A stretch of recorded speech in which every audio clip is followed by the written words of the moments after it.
Okay. Well, thanks and welcome to CPAC University.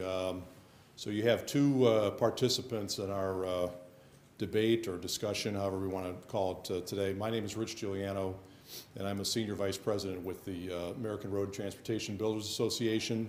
Earlier in my career, I was involved in politics. I worked a number of presidential campaigns, and I was at the U.S. Department of Transportation 2001, 2002, before coming to ARTBA. So I worked in the Bush 43 administration at DOT. I'll let Chris introduce himself in a minute, but I think we're just going to make some initial remarks here and kind of see where it goes. And I'm sure if you have any questions or comments, those will be welcome as well. We want to thank ACU for inviting me to be here. And want to thank all of you for, a number of you have made the trip from great distances, and in particular appreciate your interest in infrastructure. I'm going to talk specifically about transportation infrastructure because that's what we focus on at my association. ARTBA, ARTBA as we call it, has been around since 1902. We have about 6,000 members around the country. As we were just talking about, including construction companies, engineering companies, public officials, a whole lot of other folks like that. And our members are, for the most part, in the private sector. Some of them are in the public sector. Many of them are small businesses. Many of them are family-owned businesses, multi-generational. Some of the stories are really incredible about how some of these construction companies have come up through the years and the entrepreneurial achievements that they've had, especially against a lot of challenges in terms of regulations and so forth, is very admirable. And politically, I would mention that a lot of these folks, you know, having worked with the industry now for about 13 years, a lot of them are a lot like all of you. I think they certainly believe in competition and the free market. They are not big fans of a lot of the regulations that they have to deal with or over-regulation. I know a number of them support ACU, they support CATO, they support a lot of the other organizations. So that's kind of the viewpoint that I'm coming from in representing all of them.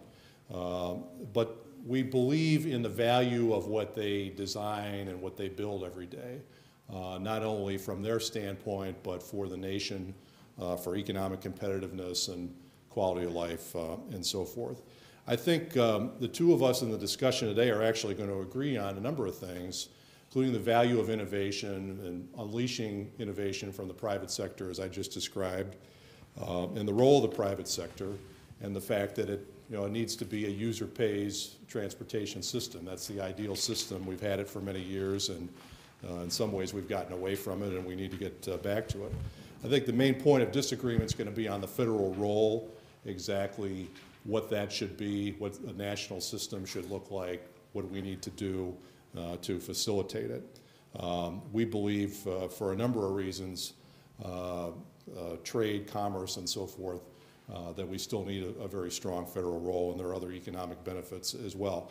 I've got a couple slides that I'll get out, perhaps, as we get into the conversation, a few maps that are kind of interesting to look at, and/or I can provide them to you individually if anybody's interested. But those are some of my initial remarks, and I'll say a few other things. And Chris, you want to go ahead, please? Thanks. Well, thanks, Rich, and thanks to CPAC and Larry Hart at ACU for inviting me. Infrastructure is an important issue right now. Congress has a big highway bill they got to deal with in coming months. And there's no doubt that we face a lot of infrastructure challenges in this country. But my general point this morning is that the federal government is not the best institution to solve our infrastructure problems. I believe that state, local governments and the private sector are the best institutions to deal with infrastructure. So right now in front of Congress, there's a big highway bill. The Highway Trust Fund has a big gap. The Highway Trust Fund collects around $40 billion a year in gas tax and other revenue, but it spends about $55 billion, so there's a $15 or so billion gap. How do we close that gap? That's the question Congress is dealing with. I think we ought to cut spending down to the level of current revenues. State governments can raise their own gas taxes anytime they want to fund their own highway systems. So on Capitol Hill now, we have even some Republicans, like Senator Corker of Tennessee, wants to raise the federal gas tax. My response to that would be, you know, if Tennessee thinks it needs to spend more on highways, Tennessee can raise its own gas tax anytime it wants to spend on Tennessee roads. We don't need a federal solution. Now, some people who want higher federal gas taxes say the federal gas tax hasn't been raised in 20 years or so. And that's true. But in the decade prior to the last gas tax hike in '93, the federal gas tax was more than quadrupled from 4 cents a gallon in 1982 up to the current 18 cents a gallon. So, you know, federal gas tax revenue and highway spending now is actually greater in real terms than it was back in the 1980s. And an interesting thing about that is that the interstate highway system, which the current Highway Trust Fund was structured to build, you know, starting with Eisenhower in 1956, the interstate system was completed officially in 1992. So we finished construction on the interstate system.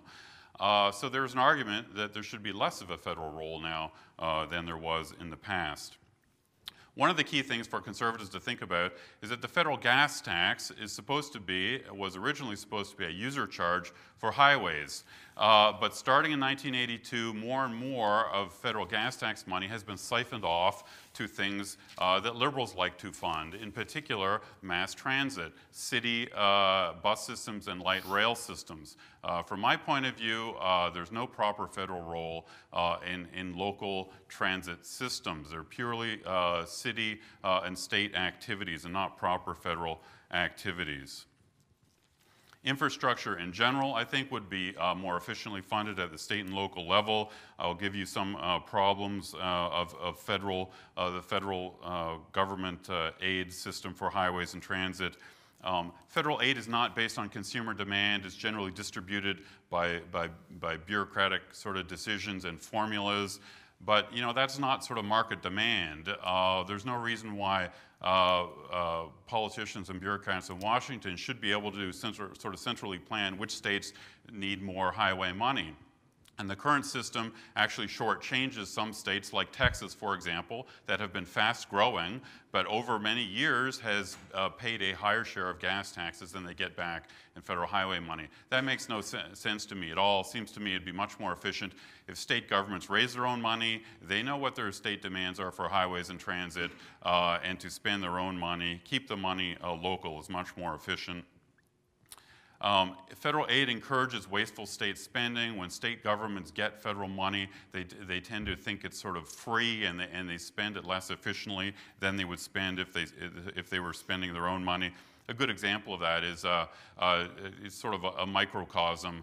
There was a bus stop here in Arlington, across the river in Arlington County, Virginia. It's a $1 million bus stop. The Arlington County funded this. A single sort of bus stop on Columbia Pike in Arlington cost $1 million. Why did the city or the county of Arlington spend $1 million on this bus stop? Because most of the money was coming from higher levels of government, state and federal money. So when money showers down on lower levels of government, they tend to waste it. Another problem with federal aid comes, and Rich sort of touched on this, with a lot of regulations. The DavisBacon labor rules are a good example of this. If state governments are building, maintaining their highways, and the money partly comes from the federal government, they're subject to all kinds of labor rules that raise the cost of highway construction. So if you get the federal government out of infrastructure construction, you could do it more efficiently. So in general, I think then Rich can tell me where I've gone wrong here, but you know, my general point is, why put all this power in DC? I think the state governments ought to be laboratories of democracy for infrastructure. Let the states go their own way, let them innovate. One of the big areas of innovation that's going on around the world is privatization or partial privatization of infrastructure, and maybe Rich and I agree on this. There's been a global trend. Places like Canada, Britain, Australia have done much more to partly privatize their infrastructure. Highways, seaports, airports. You know, Britain's got private seaports, it's got private airports. Canada's got more private highways than we do. That's the direction of the future, and I think we should unleash the states, and they can innovate along those sorts of lines, which I ultimately think we're going to get a better and more efficient infrastructure in this country. All the solutions don't come from Washington. So thank you, and I don't know whether you have comments, Rich, on where you think I've gone wrong, but. Well, yeah, just a couple things. From our standpoint, this started out as a user-pays system. We go back to 1956 to the interstate when it was authorized, and the gas tax, as Chris pointed out, has its roots in that. The issue has been a growing disparity between the receipts into the Highway Trust Fund, which is primarily from the federal gas tax, 18.4 cents a gallon, and the federal diesel tax, which is 24.4 cents a gallon. They have not been changed since 1993. As Chris mentioned, the buying power is roughly half when you consider the inputs for labor and materials, construction materials, and so forth, as they were back then. So you have a disparity between the two. Again, roughly, the highway program is roughly $40 billion a year right now. The transit program, roughly $10 billion, give or take. That's about what it is. So the problem is, starting in around 2008, this disparity, and by the way, that was around the time of the recession, so that had something to do with it as well, because there were some downward trends in driving and truck sales and so forth and so on at that time. But unfortunately, we have undermined the user pay system since 2008 with a series of transfers from the general fund into the Highway Trust Fund to keep the program from crashing, basically. And I can get into some of the details of why there would be a very exaggerated downturn in the program at the beginning if we let that happen. But the issue has been they've transferred roughly $63 billion at various times through various legislative vehicles from the general fund into the Highway Trust Fund. Now, as advocates for infrastructure investment, that hasn't been our first choice by any means. We believe in the user pay system. We would like to see the user fees, the gas tax, and so forth adjusted. We can talk about that. But basically, of the options that Congress was willing to go through with at the time and the various presidential administrations involved, that's where we ended up as the only options. Again, not something that we necessarily support as our first choice. And now the way Congress is run, and many of you know, if they're going to transfer money from the general fund, they have to identify offsets in another part of the federal budget. So that's why you have last year talk about abolishing Saturday mail delivery and taking those savings over something like 10 years and using that as the construct to put money into the Highway Trust Fund. So, make no mistake, that's not something that we think is a particularly good idea, only as a last resort, basically. If you look out over 10 years, we have about $175 billion shortage based on the investment levels of where we are right now. If you take those investment levels and just add to inflation each year. And I mentioned where we are with the gas tax.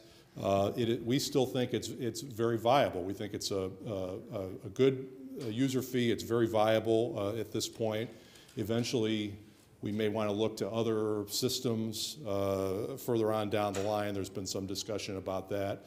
And there are a number of different, the issue right now is that the current authorization expires at the end of May of this year. And then sometime after that, the Highway Trust Fund is going to become insolvent. And we've had these insolvency crises now for the last several years, which is why they've done these general fund transfers. It's not the way to run this program. I'm not here to defend the status quo, the way it's been run by Congress the last several years. We believe in multi-year bills with funding streams that are appropriate because transportation projects by their nature are many times complex multi-year projects. And this gives the states and other government the certainty to be able to commit to these kinds of projects. I would mention just a couple of other things. Again, I've got a slide on this I may show you, but we tried to quantify the average household expense for a number of different items, utilities and so forth, phone and internet recently. And for highway and bridge improvements, it's about $46.33 a month from the average household. If you look at internet, cell phones, all those other things, tends to be 3 times as more. I know in my house, because I've got a 15-year-old daughter and younger daughters, and the texting and all that stuff. I mean, it's a lot. Everybody's got their own device, and it's even a lot more than that where I am. But the point is, even if you make a relatively small adjustment to that, we can have a much better system and a much better situation. Now, that's kind of just, I haven't gotten into everything that Chris has said. I'll have some other comments as we go along, but that's just sort of the problem statement from our standpoint. Yeah, something that we may actually, agree on to some extent is the, looking at President Obama's big infrastructure plan in his budget this year. It really goes totally in the wrong direction, both on the spending and the tax side. So Obama has proposed this year in his budget a 6-year transportation bill, $478 billion, up about $126 billion from sort of the baseline. So Obama would greatly increase federal highway and transit spending. So, we already have a gap in the Highway Trust Fund. Obama would hike up spending and make the problem even worse. He would increase transit spending in particular by a lot more than highway spending. Again, in my view, transit spending is a purely state-local activity, not a proper federal activity. And Obama would increase intervention in freight rail, increase subsidies and regulations. That is totally the wrong way to go. I mean, freight rail, since deregulation in 1980, has been a massive private sector, competitive, free enterprise success. I think more federal involvement in freight rail would be a huge mistake. Obama moves away from the user charge system of funding infrastructure, which would be a mistake. And finally, and most importantly probably, so Obama's funding source for his big highway bill would be this unprecedented charge, a 14% mandatory tax on the accumulated foreign earnings of U.S. multinational corporations. I'm a corporate tax expert. I've written a book about corporate taxation. I can tell you this is a completely stupid idea. It's not going to happen. It's not going to go through Congress. No other country in the industrial world goes in that direction on their corporate taxes, imposing this damaging penalty on foreign subsidiaries. It would harm U.S. competitiveness and damage U.S. jobs. Why Obama proposed this, I have no idea. It's completely unworkable. So, the Obama administration has not done any kind of heavy lifting to get a realistic solution to our highway trust fund problem. And so, so this has put the whole issue back in Congress's court, and it's really, we have no idea, I think, where Congress is going to go on a highway funding bill. Well, let me ask you something relating to the revenue side of that, is that one of the possible solutions has been the so-called repatriation from corporations. There's actually a couple of different proposals out there, and basically, you're the tax expert, so I'll let you describe it because I don't want to get it wrong.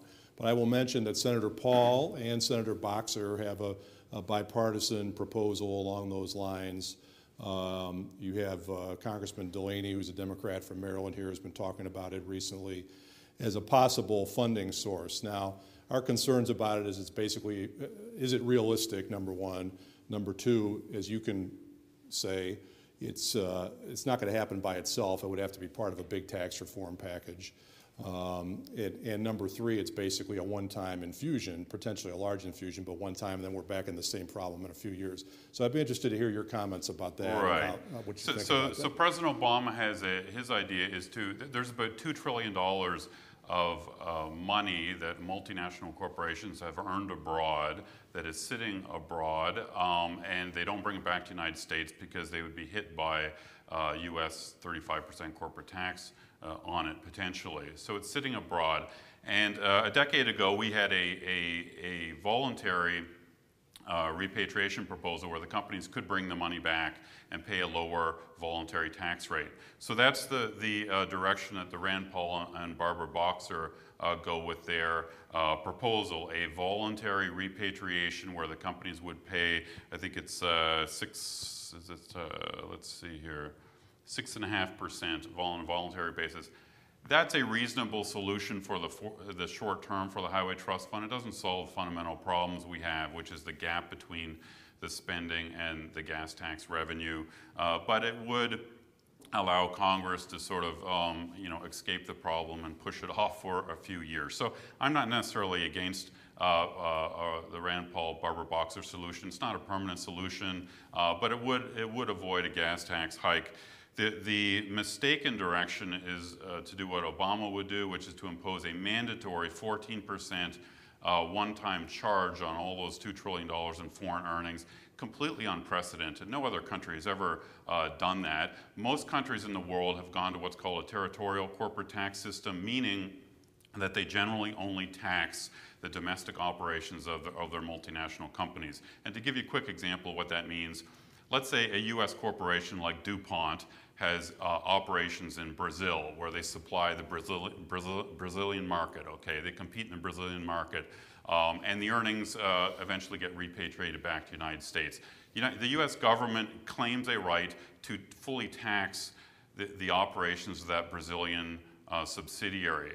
So let's say DuPont is competing against a German company, like a German chemical company that also has a Brazilian plant. The German government essentially doesn't care what the Brazilian plant does. They don't tax the earnings, whether sent back to the parent company in Germany or not. Because of this, because the US government fully taxes all the foreign operations, it puts US companies at a disadvantage abroad, and it harms US companies being able to increase their sales abroad, which ultimately harms US workers. So Obama, rather than moving in the direction of other countries, reforming our corporate tax system to make our companies more competitive, Obama goes in the opposite direction and penalizes their foreign operations, completely the wrong direction to go. Yeah, I would just comment on the administration, the current administration's proposal. I mean, we certainly support raising the infrastructure conversation. Obviously, he's talked a lot about it, for better or for worse. But I think that there are a number of issues in there, starting with how realistic the proposed funding source is, and then a lot about, even if you do have additional investment, what is it that you're going to do with it in terms of allocation to the different modes and so forth. So, we've certainly been involved in discussions with the administration on all of that, but generally speaking, we have focused, as has normally been the case over the years, on what's happening in Congress. I just wanted to, address a couple of other things here. One is public-private partnerships, P3s. ARTBA has been involved in that, my association, since the late 1980s. And at the time, they were very unusual in the United States. There were just only a few of those projects. There were only a few people talking about them at the time. But we got involved in that policy area and as an advocate for the use of P3s back then.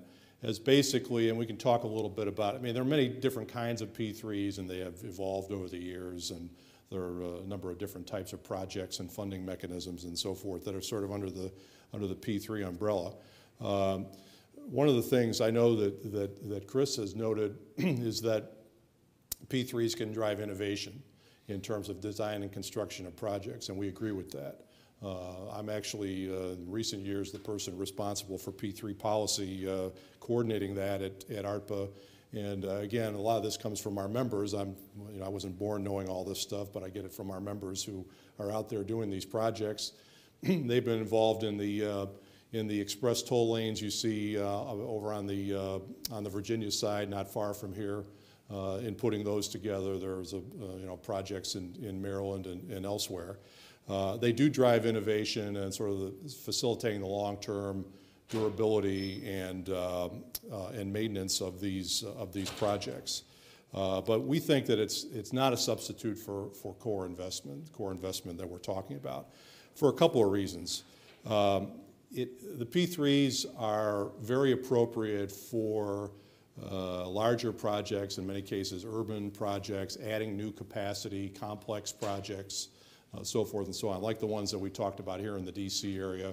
There have been a number of them in Florida, in Texas, Virginia. Those are really the top 3 states that have done a lot of P3s. They have the most well-developed programs there. But obviously, when you get the private sector involved on the financial side, they're looking for a revenue stream they're looking to make money on the project, maybe not right away, but at some point. So they're going to, they're going to prioritize these opportunities a little bit differently than would otherwise be done. And they're very state-specific as well. It's noted that, in Canada, they've had a lot of success with P3s over the years, and they have a very mature P3 program.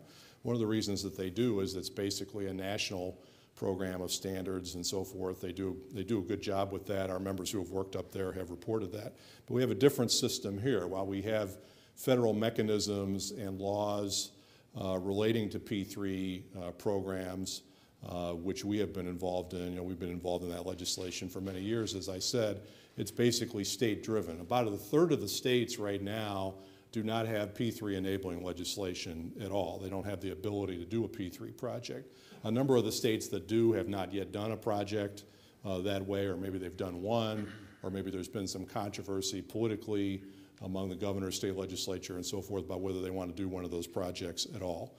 So it's really easier said than done to say that we can push all this as an opportunity for the states. We certainly want all 50 states and all jurisdictions to have that option, but we're far from being at that point.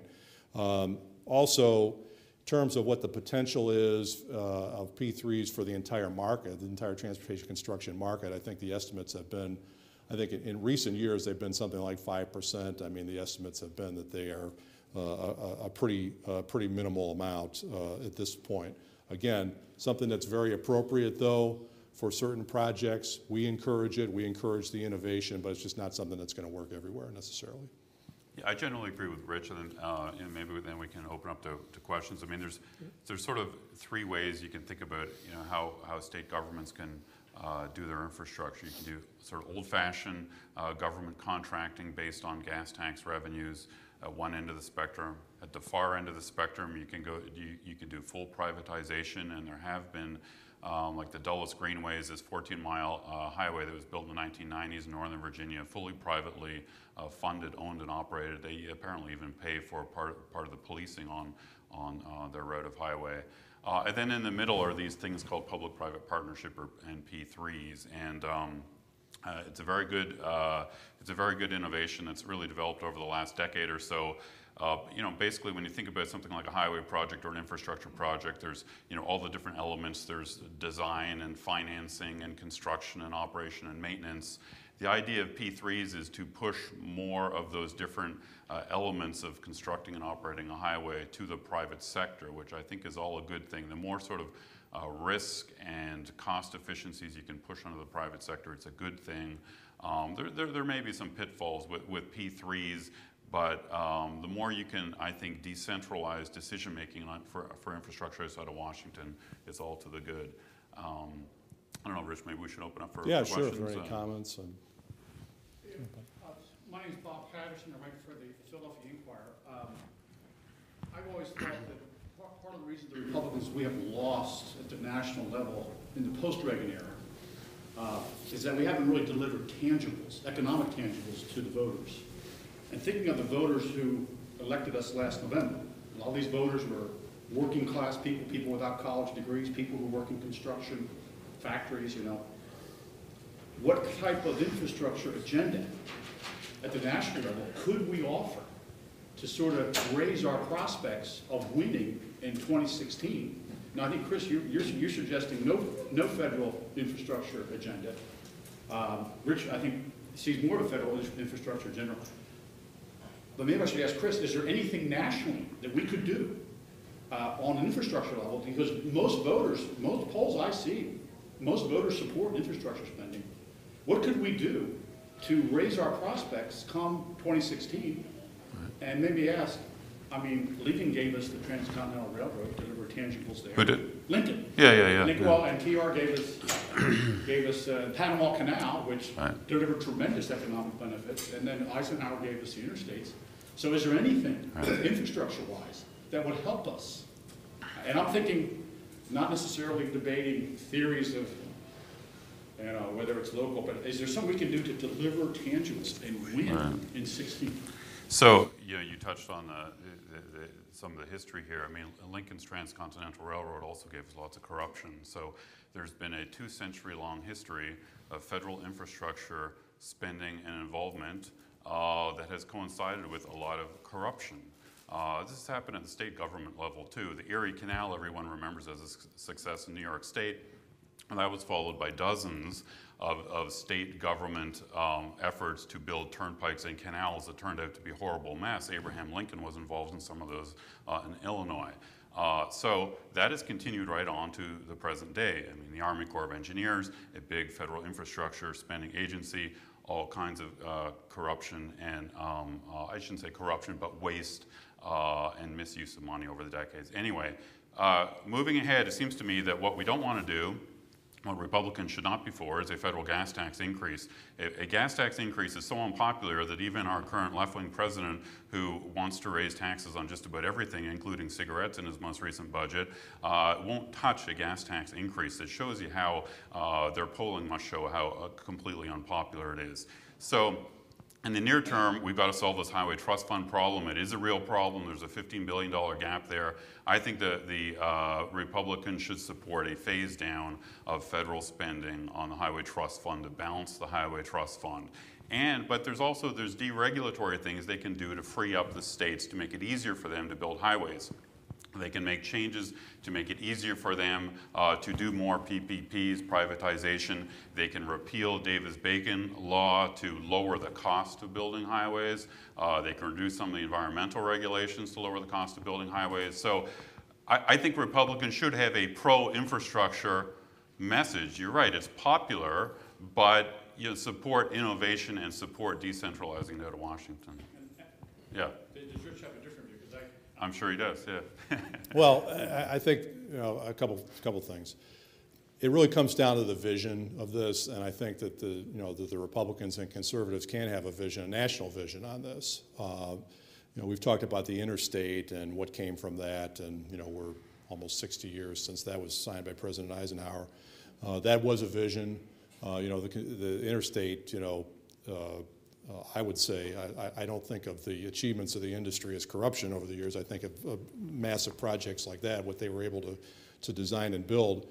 But I think we acknowledge, those of us who are advocates who are relating to this, is we've gotten away from a lot of that vision. And so we're talking about, relatively small parts of this program that have gotten a lot of attention because there doesn't seem to be an overarching vision for all of this.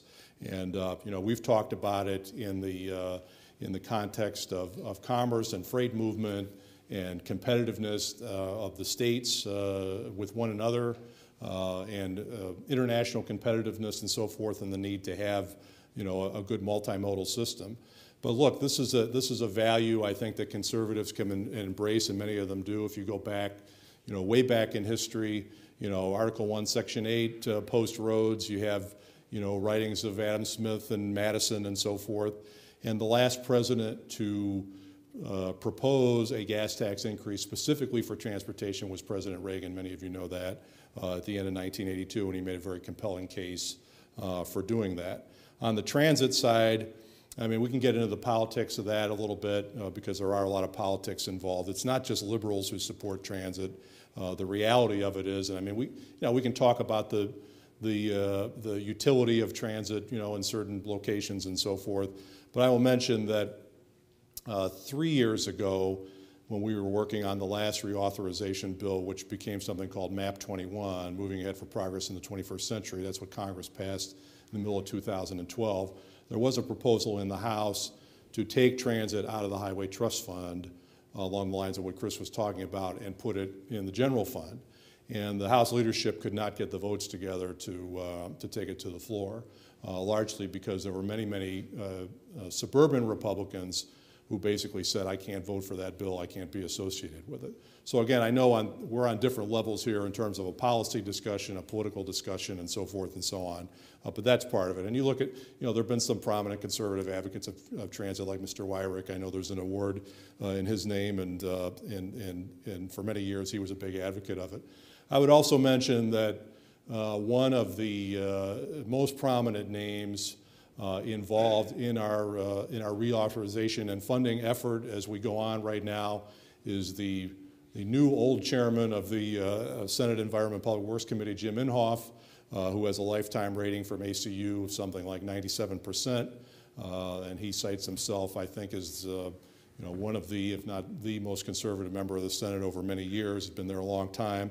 But he has visited with ACU and other conservative groups on this subject. He does not believe in returning it to the states. He was an advocate of that at one time, but now seeing what the way he sees it now and knowing what he knows, he believes in a federal role. And you're going to be hearing a lot more from him and from his people in the next few months. That's the point that I would make. Yeah. I'm Joey. I'm from Hawaii. I'm a student. Okay. And right now, I know Honolulu has this rail transit project. And right. It's immensely unpopular right now. I mean, their main argument for it back when they were first talking about it was, we're getting all of this federal money, and so everyone's like, okay. Right. But now they're not even close to finishing it. They're already $1 billion over budget, and right. Now there's discussion about ending it, which would be wasted billions of dollars from federal taxpayers, or continuing it and having to raise taxes and everything. And so I think what you were saying about returning it to the state so that they can do it on their own. Otherwise, there's these arguments, oh, we're just going to get all this money from the feds, and the feds right. don't have this kind of money to be giving. I mean, that's why you guys were talking about maybe having to do the gas tax hike and right. Because there's just no money. So what you touched on, I think, is really important. I think all this federal money, particularly for the transit, distorts state and local decision making. Federal aid for decades has biased city governments to go for expensive solutions like light rail when buses are cheaper and more efficient and more flexible. Buses make better sense in almost every city than rail, perhaps with the exception of places like New York. And so the federal government has given money to city governments over the decades, mainly for capital costs of transit systems, and so so cities have rationally said, how can we grab the most money from Washington? Let's build a big expensive rail system rather than a cheaper and more efficient bus system. So you see that bias all over. There are light rail systems being built everywhere now in dozens of cities that don't make a lot of economic sense.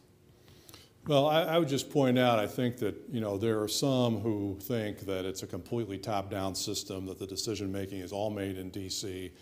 I think Chris has, maybe we differ in view on this, but I think on some of this, but we would agree with his point that a lot of the decision-making is on the state and local level. There is, significant, I think usually 50% local dollars being spent on transit projects, state or local dollars, so there has to be a lot in there and it's not completely free money. There are a few pretty small pots of money within the $40 billion highway program that are 100% federal money, but I think this is not one of those cases. I want to mention something relating to this, which is about earmarks, and I know there's been, a lot of discussion about that over the years. And basically, at least from a congressional standpoint, we don't have earmarks anymore. One of the problems with that system, I mean, we didn't have an official policy on it one way or the other from our standpoint. It was a congressional decision. But one of the problems was that members of Congress would not necessarily be working with their states on particular projects. So they would earmark funds for particular projects that there was not state or local match money programmed for it. There were not the, environmental reports and approvals done for it yet and so forth. You had some cases where earmarked dollars were just sitting for many, many years and not being used at all.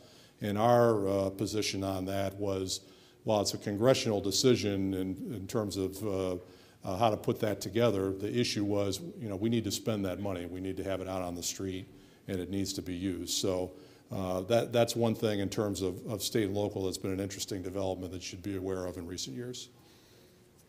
Yeah.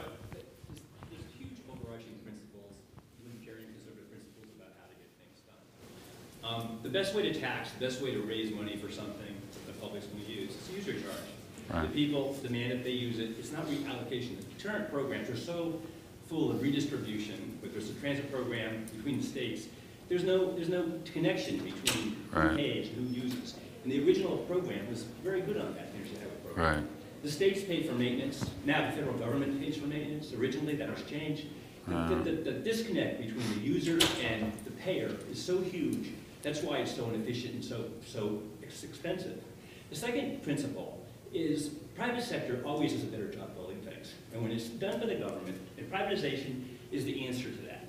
It's through contract performance is achieved, not through political pressure. I mean, the metro system, look at it. I mean, they just said, just last week they said, I don't know if you've been in it, it's expensive, it's wasteful, it's dangerous. Just yesterday, I think, the Metro Board said, well, we're not going to raise taxes and we're not going to cut back on service. So what are they going to do? They're going to cut on capital costs. What's capital cost? Maintenance and trying to keep the thing up and running. This is not working. There are libertarian principles, conservative libertarian principles to make transit a beautiful thing. There is a federal role, a huge federal role, but it's not what we have today. It's not the Pacific. It's really pathetic when you look at it from the way things go, from the way it had to be to where it is today. I'll give you a couple of points on that. I mean, one is two sort of data points. One is about a fifth or a quarter of federal gas tax money is siphoned off now for transit and other stuff like bike paths. So that's a violation of sort of user pays. The transit's getting more subsidized than the highways, which are not so much subsidized because they're user pay. But then at the state level too, state gas taxes are actually higher. The federal gas tax is 18 cents. I think the average state gas tax is around 30 cents now. And the rough overall average is that about a quarter of that gas tax money is siphoned off for non-highway purposes too. But the states vary a lot, and you should, I mean, for people from out of state, if your state government is saying that we got to raise the gas taxes to fill the potholes in the highway, you should look into how much of the gas tax is being siphoned off for non-highway purposes currently. Some states like Maryland, I know, more than half the gas tax money is siphoned off for non-highway purposes, which makes no sense. And those are the clear ones. I mean, just the fact that we raise this money across the country and then politically it's doled out on projects across the country, there's all kinds of cross-subsidization. The user charge connection has been so diluted. And in the transit area, you're not only paying, you used to pay 9%, but I think the metro was built with 90% federal money. You're not only paying for the transit capital costs, you're also paying for the operation and maintenance account. Right. The federal money is the way it works. It's just there's no connection between, again, user and payer. It's completely broken down. Also in P3s, if the federal government could command full bore behind P3s, public-private partnerships, basically where you contract with the private sector, you compete at the private sector who runs that highway or transit system for decades really, and there are contract performance. They're hard, they're complex, and they are difficult to make work. But there's not a lot of push behind the federal government to do it. I mean, they limit, just an example, another inhibitor,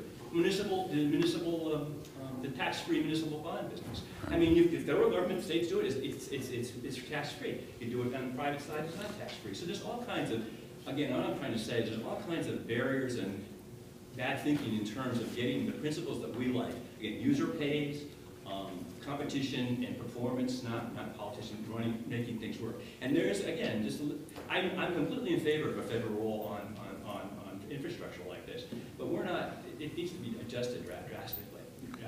Can I make one more point then on what you're saying? So state and local government bonds are tax-free under the federal income tax. So that means that state and local governments can issue bonds cheaper than private companies like Dow or Intel or Apple Computer.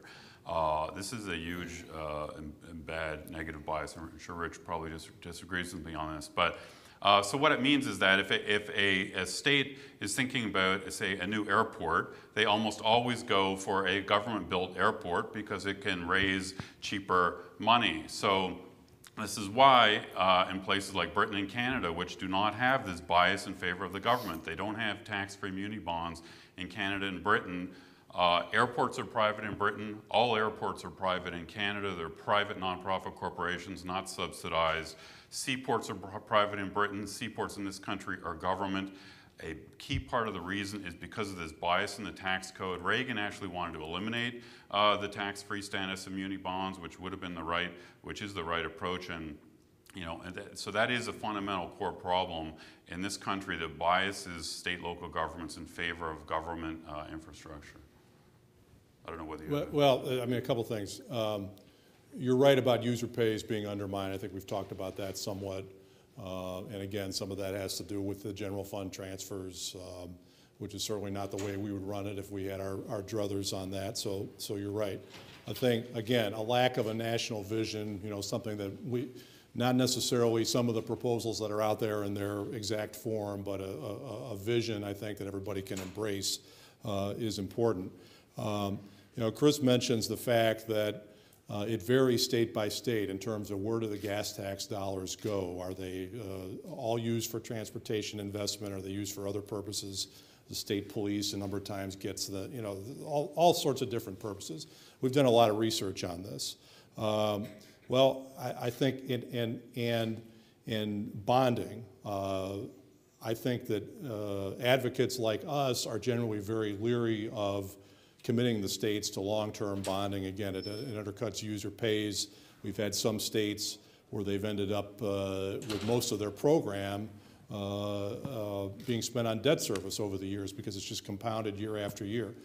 But that, in our view, really undercuts the argument about returning a lot of this to the states, because there are just a lot of vagaries or a lot of politics state by state out there in terms of are they going to raise their own gas taxes 20, 30 cents a gallon, whatever it is by state? We have some statistics on that. If most of the federal program went away, are they prepared to do that? You know, it gets into the politics of that particular governor, that particular state legislature, and so forth and so on. And is a lot of it going to be diverted? We've seen that over the years where they divert it. I mean, there are lots of different examples of that, not only to, you know, somewhat transportation-related functions like the state police or whatever, but just to, you know, for deficit reduction. They just take out of that pot of money and, you know, state legislators just spend it on whatever they want. That's very, you know, discouraging and very dangerous from our standpoint. And again, it's an issue when you look at returning it to the states. Don't you think if people are paying closer to home, and if it's a toll, for example, if politicians put in tolls, they get in a lot of trouble. But if it was somehow made clear to people, look, you're in charge here, you control it. You should be taking care of this. This isn't done in Washington, this is done here. So holding people accountable for those kinds of things is going to more likely to happen at a state level. And I'm not sure I agree with you, there is a big federal rule here, but at the state level, than it is through the Washington system trying to get it. Yeah, and speaking of tolling, there are federal prohibitions on tolling of existing assets, and we have long supported lifting that ban. The issue is, you know, which states are going to take advantage of it. As you say, I mean, that has to be, again, a decision made on the state level. You know, are there governors that are going to sign off on that, state legislatures that want to do it? It's actually kind of a tough sell on Capitol Hill among, you know, all ideologies, because they see it as a vote in favor of tolling instead of a vote to allow tolling, you know, if the locals want to do that. So I would agree actually with Rich on that the interstate highway system is owned by state governments. It's a fundamental thing. And so remember that the next time you see a bridge falling down somewhere and everyone points to Washington as, you know, somehow failing. It's not Washington failing. It's state governments own the bridges. They own the highways, the interstates. It's primarily their responsibility. Rand Paul back here had a question. Yeah. I was curious what kind of effect on the budget that forced unionism laws have and prevailing wage laws. Well, we were talking about DavisBacon a little bit earlier, which I think is, you know, that's been in federal law since I think the 1930s. There's actually a couple of Republicans who sponsored it, although obviously the party was late 20s. Okay, a lot different than it is right now. But basically requires what's called the prevailing wage for these federal aid projects, use of the prevailing wage.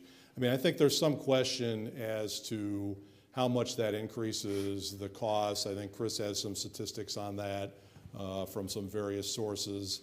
I know that in working with our industry, if you look at some states where they have a highly competitive environment, I'm talking about states which really don't have much of a union presence, but they have you know, highly competitive labor environment there. they will tell you that they don't have any problem exceeding those, minimal prevailing wage levels. It's really, they can't go below that even if they wanted to, or even if they could, because there's such a, market for the workforce there. I mean, we have been on record at our association in supporting some reforms to DavisBacon. I think part of the issue is from administration to administration. Like a lot of regulations, you can see different priorities, different ways that it's administered. The DavisBacon law, part of the administration of it is local wage surveys where they try to figure out, for these different titles, how much is being paid. And depending on what administration is in office and who's running the Department of Labor, you can see some different variations on how that's done. So we have some concerns about it. The politics of it, specifically on DavisBacon, again, like transit, many Republicans have pledged to support it. Many Republicans in Congress. I think Chairman Paul Ryan, being one, if I'm not mistaken, has had an alliance with labor over the years, particularly on that issue. So there's some question as to how much it increases costs.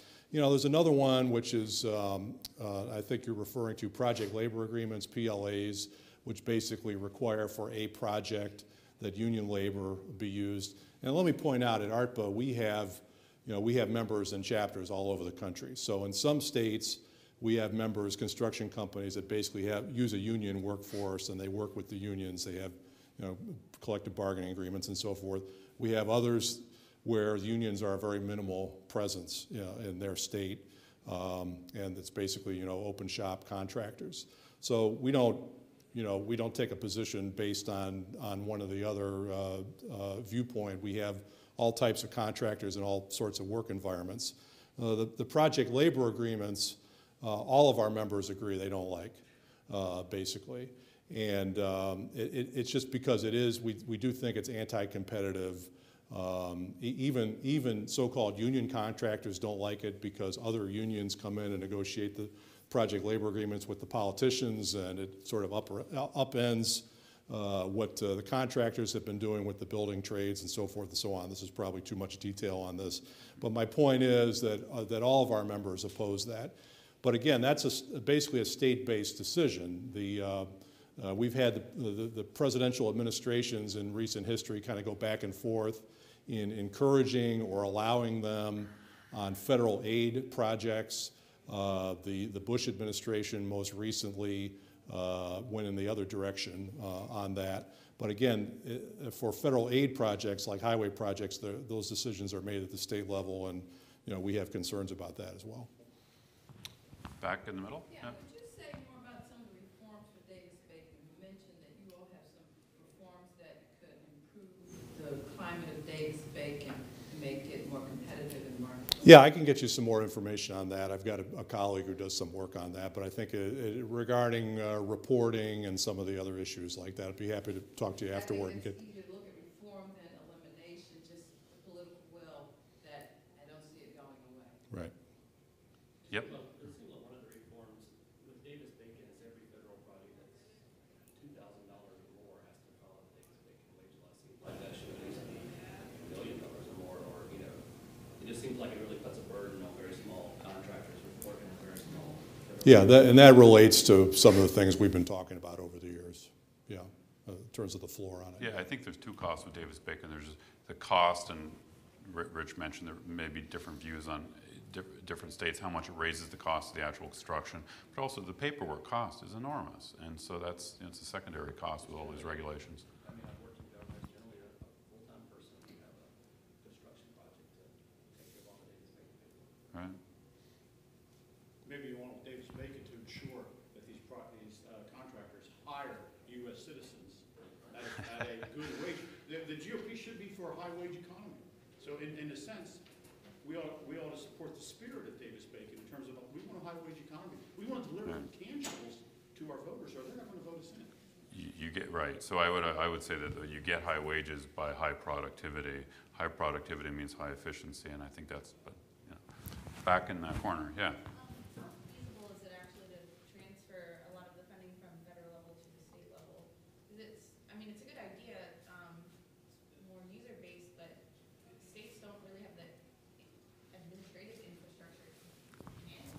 Sure they do. I mean, state highway systems are managed and operated by state governments. The federal government gives them money, imposes rules on them. What I'm suggesting is we phase down over a period of time. You don't want to do it right away because it would be disruptive. Phase down over a period of time, you know, the federal spending to hit the level of the federal gas tax, and states could handle that. They're the ones who ultimately allocate the money and manage the highways. It ultimately, right now, it would be an average of 23 cents a gallon per state. It varies. You know, we've got a map on that. I can share the numbers with you on that. But again, the issue is, you know, are they prepared to do that, even over time? Okay. I think we're done. Thank you very much for coming. Thank you.